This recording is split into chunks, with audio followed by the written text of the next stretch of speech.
Hello everyone. Class ninth विषय हिंदी पाठ संख्या फर्स्ट दो बैलों की कथा जिसके लेखक प्रेमचंद है।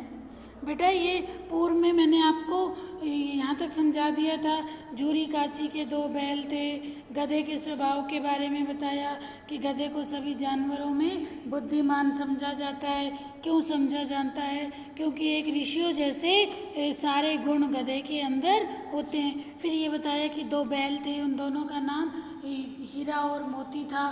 किस तरीके से जूरी ने उन्हें अपने गया के घर भेजा और गया के घर वो दोनों बैल जाना नहीं चाहते थे और वो दोनों ही बैल आपस में मूक भाषा में बातचीत करते हैं कि हमसे ऐसा क्या अपराध हो गया जिसके कारण हमारे मालिक ने हमें बेच दिया। उन्हें ऐसे लगता था जैसे हमारे मालिक ने हमें क्या किया, बेच दिया। उन्हें अच्छा सा नहीं लग रहा था और जूरी के साले गया को इन दोनों बैलों को घर तक गोई ले जाने में दांतों पसीना आ गया।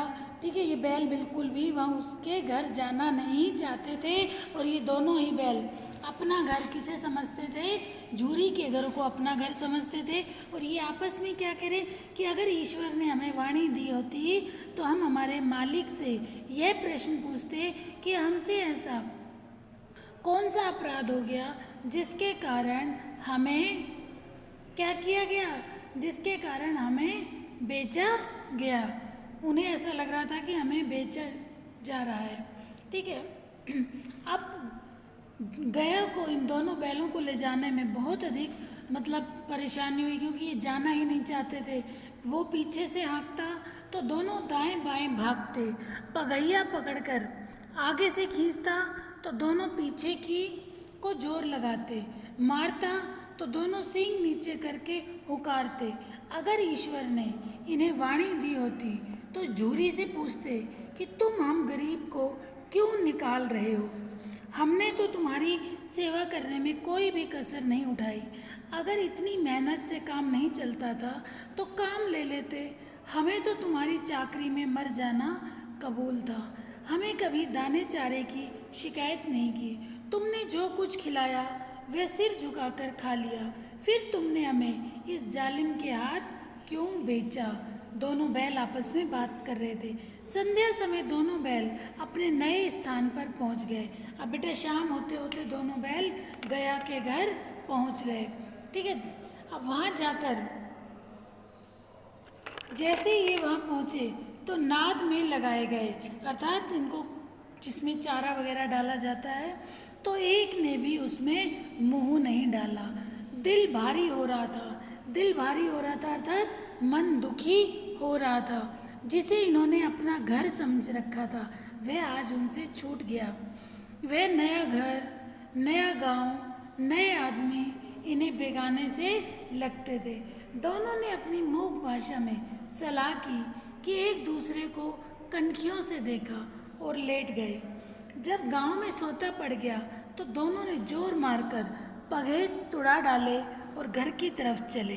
पगे बहुत मजबूत थे, अनुमान न हो सकता था कि कोई बैल उन्हें तोड़ सकेगा। पर इन दोनों में इस समय दूनी शक्ति आ गई। एक एक झटके से रस्सियाँ टूट गई। रात हुई, दोनों बैल वहाँ रुकना नहीं चाह रहे थे और अपने पगे छुड़ाकर भाग गए। जूरी प्रातःकाल उठा। जूरी जैसे ही सुबह उठा तो उसने देखा कि उसके दोनों बैल चरनी पर खड़े हैं। दोनों की गर्दनों में आधा आधा गराव लटक रहा है। घुटने तक पांव कीचड़ से भरे हैं और दोनों की आंखों में विद्रोह में स्नेह झलक रहा है। जूरी बैलों को देखकर स्नेह से गदगद हो गया, दौड़कर उन्हें गले लगा लिया। प्रेम आलिंगन और चुंबन का यह दृश्य बड़ा ही मनोहर था। जूरी बहुत अधिक खुश हुआ। उसने जैसे ही सुबह देखा कि ये दोनों बैल आ गए तो वो बहुत गदगद होना मुहावरा है, बहुत अधिक प्रसन्न हुआ और दोनों बैलों को गले से लगा लिया। घर और गांव के लड़के जमा हो गए। अब घर के व्यक्ति और गांव के बच्चे इकट्ठे हो गए। तालियां बजा बजा कर, सभी तालियां बजा बजा कर उनका स्वागत करने लगे। गांव के इतिहास में यह घटना अभूतपूर्व न होने पर भी महत्वपूर्ण थी। बाल सभा बच्चों ने क्या निश्चय किया कि दोनों पशु वीरों का अभिनंदन पत्र देना चाहिए। उन बच्चों ने क्या निर्णय किया बेटा कि अब इन दोनों बैलों को अभिनंदन पत्र देना चाहिए। कोई अपने घर से रोटियां लाया, कोई गुड़ लाया, कोई चोकर लाया, कोई भूसी लाया। अर्थात सब ये देखकर बहुत अधिक प्रसन्न हुए कि देखो कितने बड़े खूंटे को भी तोड़कर ये एक जगह से दूसरी जगह अपने मालिक के पास लौट कर आ गए। तो इनको बच्चे आपस में क्या बात करने लगे कि इन्हें कोई ना कोई प्रशंसा पत्र देना चाहिए। एक बालक ने कहा, ऐसे बैल किसी के पास नहीं होंगे। एक बच्चा क्या बोलता है कि ऐसे बैल हमने किसी के पास भी नहीं देखे कि इस तरीके से। दूसरा बोला, इतनी दूर से दोनों अकेले चले आए।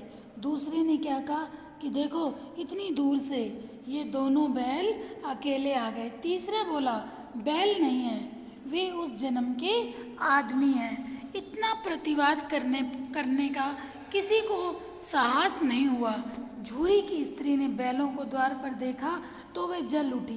बेटा झूरी की पत्नी ने जैसे ही देखा कि बैल आ गए हैं, झूरी तो बहुत अधिक प्रसन्न हुआ, लेकिन उसकी पत्नी को बहुत अधिक गुस्सा आया। गुस्सा क्यों आया? उसे ये लगा कि ये मेरे भाई के घर से भागकर क्यों आए हैं। झूरी की स्त्री बैलों के द्वार पर देखा तो जल उठी अर्थात उसे गुस्सा आने लगा। बोली, कैसे नमक हराम है बैल हैं कि एक दिन वहाँ इनसे काम नहीं किया गया और भागकर आ गए। अब वो क्या बात कर रही है कि ये कितने नमक हराम है कि इनसे एक दिन भी वहाँ पर काम नहीं हुआ और ये भागकर यहाँ पर आ गए।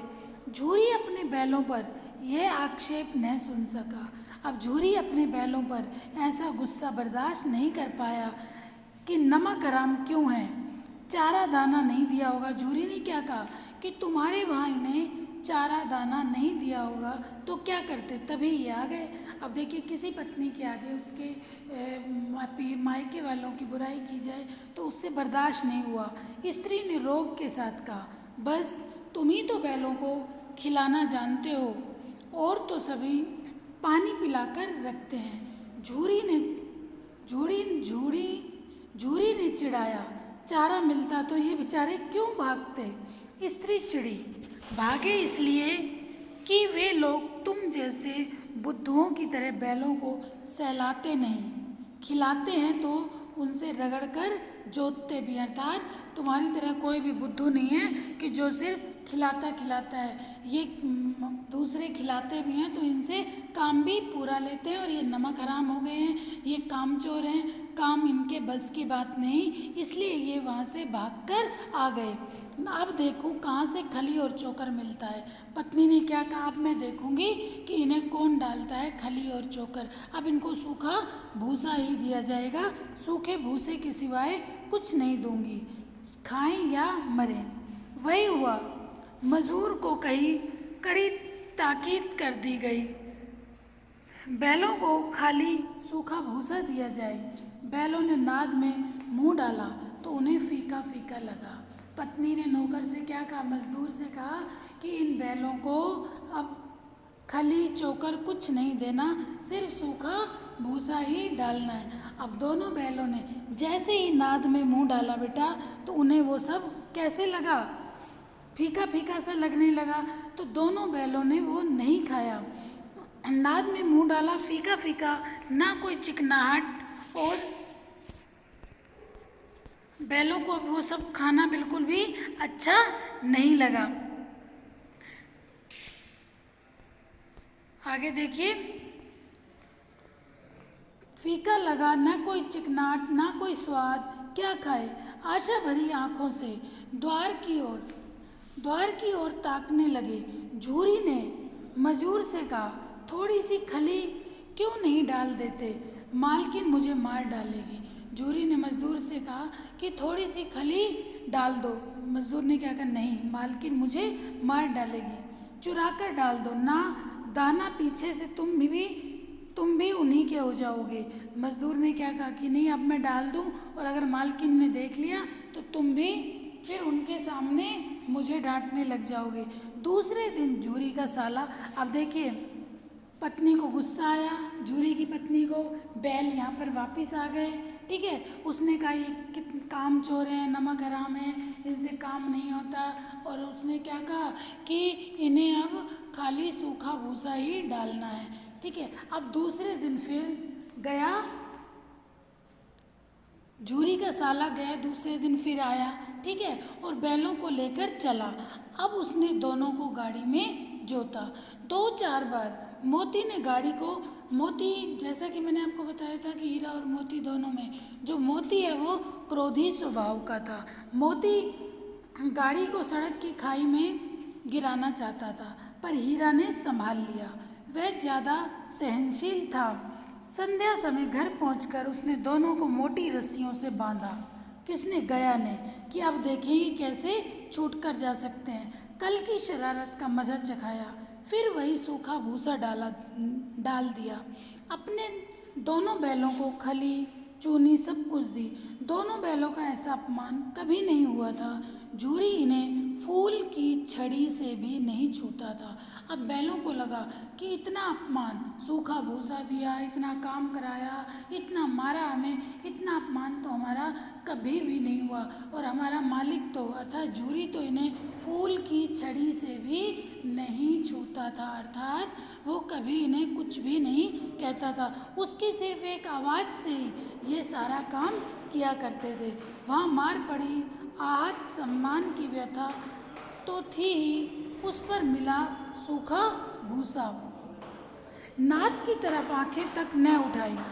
दूसरे दिन गया ने बैलों को हल में जोता, पर इन दोनों ने जैसे पाँव ही न उठाने की कसम खा ली थी। वह मारते मारते थक गया, पर दोनों ने, अब दूसरे दिन गया इन दोनों बैलों को खेत पर ले गया, ठीक है। अब दोनों ने जैसे एक कसम खा ली, वो पैर तक भी ना उठाएं, ठीक है। एक बार जब उस निर्दयी ने हीरा की नाक पर खूब डंडे मारे। अब गया को गुस्सा आया और गया ने क्या किया, हीरा के नाक पर काफ़ी सारे डंडे जमाए।